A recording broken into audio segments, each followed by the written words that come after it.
তো এই ভিডিওতে আমরা এক্সারসাইজ 6.2 এর কোশ্চেন নাম্বার 2টা করব। কোশ্চেন নাম্বার 2 তে বলছে যে AB আর CD টা parallel, AB is parallel to CD আর CD আর EF টা প্যারালাল, EF টা প্যারালাল। আর এটাও বলে দিয়েছে y is to z means এটা এই অ্যাঙ্গেলটা আর এই অ্যাঙ্গেলটার যে রেশিওটা সেটা বলে দিয়েছে 3:7। তাহলে এক্সট্রা কত হবে সেটা বের করতে হবে। তো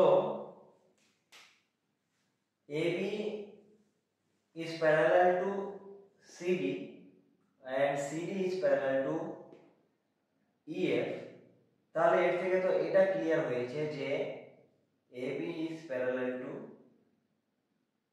EF. From what?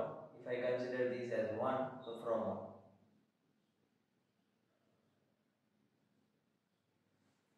So from what আমরা কি দেখতে পেলাম যে AB টা আর EF টা প্যারালাল হলো।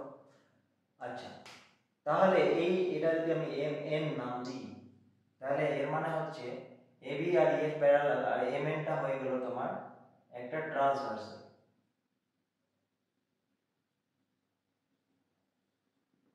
ট্রান্সভার্সাল হলো।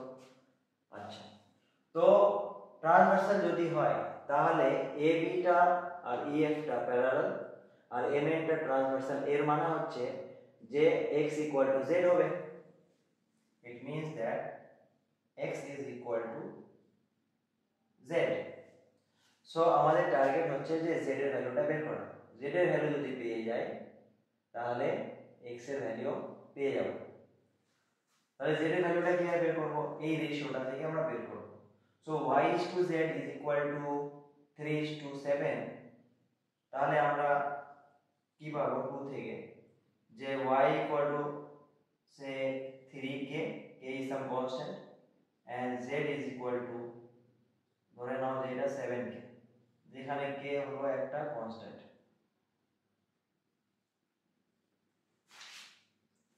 আচ্ছা, এবার এটা যেহেতু y আর CD আর EF টা প্যারালাল, এর মানে হচ্ছে এটাও y,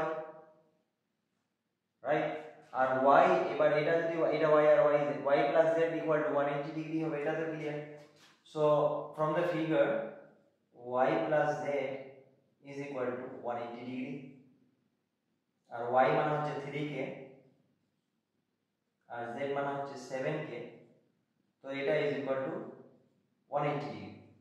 তাহলে 3k plus 7k is equal to 180 degree, এর মানে 10k is equal to 180 degree আর মানে হচ্ছে যে k equal to 80 ডিগ্রি। তাহলে k এর ভ্যালুটা হচ্ছে 18 ডিগ্রি আর তাহলে z টা কত হবে?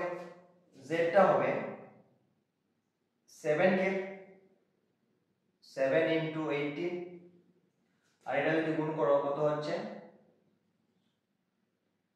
126 ডিগ্রি। আচ্ছা, z টা 126 ডিগ্রি আর ওটা তো x এর সমান, তার কারণ হচ্ছে যে AB টা আর EF টা প্যারালাল। তাহলে এখান থেকে তুমি বলতে পারছো যে x টা 126 ডিগ্রি। তাহলে x টা কত হবে? এটা হবে 126 degree. So the value of x is equal to 126 degree.